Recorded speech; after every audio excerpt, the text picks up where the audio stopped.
एक बहुत खूबसूरत लड़की थी जो डॉक्टर थी, जिसके घने और काले बाल, भूरी आंखें और खून जैसे होंठ थे। वो बर्फ के जैसी सफ़ेद थी।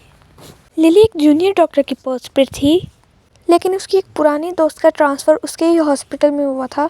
दोनों पक्की दोस्तें थी। लिली बहुत आलसी थी, लेकिन वहीं फरवा बहुत मेहनती थी। फरवा की हरी आंखें और भूरे बाल थे जो बहुत खूबसूरत लगते थे।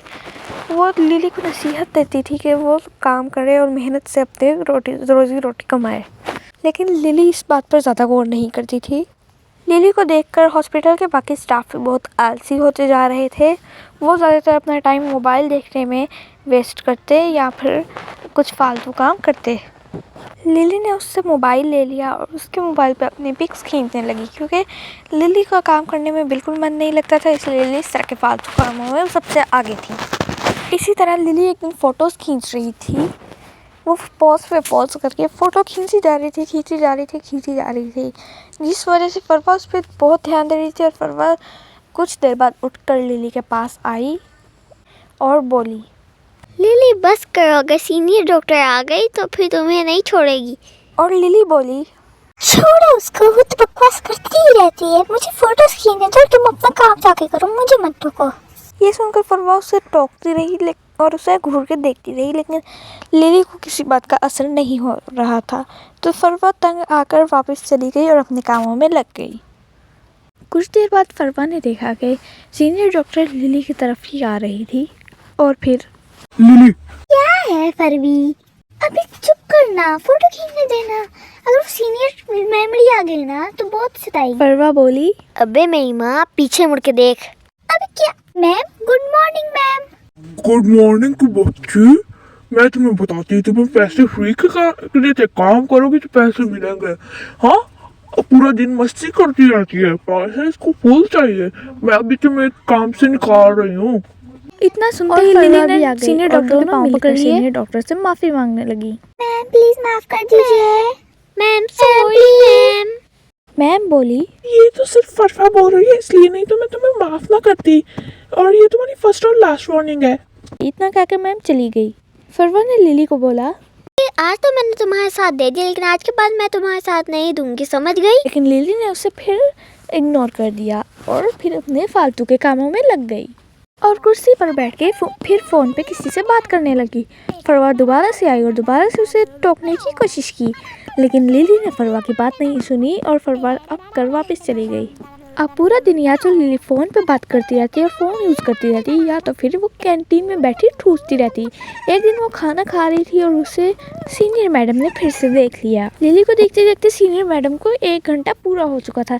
सीनियर मैडम को भी उससे पे गुस्सा आ रहा था। सीनियर मैम दोबारा उसके पास आई और उसके हाथ में चेक पेपर थमा दिया, लेकिन लिली को अभी भी नहीं पता था कि ये क्या चीज़ है। लिली चेयर से उठी और फिर बैठ गई। उसने मैम पे ध्यान नहीं दिया। मैम वापस जा रही थी, तभी उसको मैम के बाल नजर आए। वो उठी और मैम से पूछा, मैम ये क्या चीज है? मैम पास आई और बोली, ये तुम्हारी फर्स्ट और लास्ट वार्निंग थी जो तुमने वेस्ट कर दी। ये तुम्हारा चेक पेपर है, इस पर साइन करो और अपने पैसे लेके निकल जाओ इस हॉस्पिटल से। इतना कहते ही मैम चली गई और जैसे ही मैम ऊपर वाले फ्लोर पर पहुंची तो जैसे ही फरवा ने मैम को देखा, उसको पता चल गया कुछ ना कुछ तो हुआ है। उसके दिमाग में ख्याल आ रहा था कहीं लिली के साथ तो कुछ नहीं हुआ। वो वैसे ही लिफ्ट में बैठकर लिली के पास गई। वो भागी भागी लिफ्ट में गई और निचले फ्लोर पर पहुंच गई और भागकर लिली के पास वापस गई। उसने सामने से देखा, लिली हड़बड़ाती हुई खड़ी थी और उसके हाथ में कोई पेपर था। उसने जाकर पेपर देखा तो वो चेक पेपर था और उससे सब कुछ अंदाज़ा हो गया। उससे फिर भी लिली से पूछा तो लिली ने उसे सब कुछ सच सच बता दिया। फरवा ने बोला, लिली मैंने तुम्हें वार्निंग दी थी, लेकिन तुमने मेरी बात नहीं सुनी। अब मैम हो गई ना गुस्सा, अब मैं तुम्हारे साथ नहीं दूंगी और अब तो तुम्हें इस हॉस्पिटल से जाना ही होगा। मैंने तुम्हें पहले नसीहत दी थी कि तुम मेहनत से और लगन से काम करो, लेकिन तुमने मेरी बात नहीं सुनी। अब बुक तो सजा। इतना सुनते ही लिली मुंह बना के चल पड़ी बाहर गेट की तरफ और हॉस्पिटल से बाहर चली गई। और एक तरफ फरवा अंदर ही अंदर खुश थी कि लिली को सबक मिल गया जिससे वो दोबारा ऐसा काम नहीं करेगी। दूसरी तरफ वो परेशान भी थी क्योंकि लिली उससे और उस हॉस्पिटल से हमेशा के लिए दूर जा चुकी थी। फरवा ने वो मोबाइल उठाया और उस स्टाफ को देने चली गई जिसका ये मोबाइल था और जिसका ये मोबाइल लिली ने उससे लिया था। वो लिफ्ट में जाते जाते 2-3 पिक्चर खींची और जाकर वो मोबाइल उस स्टाफ को दे दिया खुशी खुशी से, और उसे नसीहत दी कि दोबारा से वो ऐसे काम के बीच में इस तरह की हर चीज़ें ना करे। और सीनियर डॉक्टर उससे बहुत खुश थी, इसलिए सीनियर डॉक्टर ने उसे अपने पास बुलाया और उसे शाबाशी दी उसके अच्छे काम के लिए।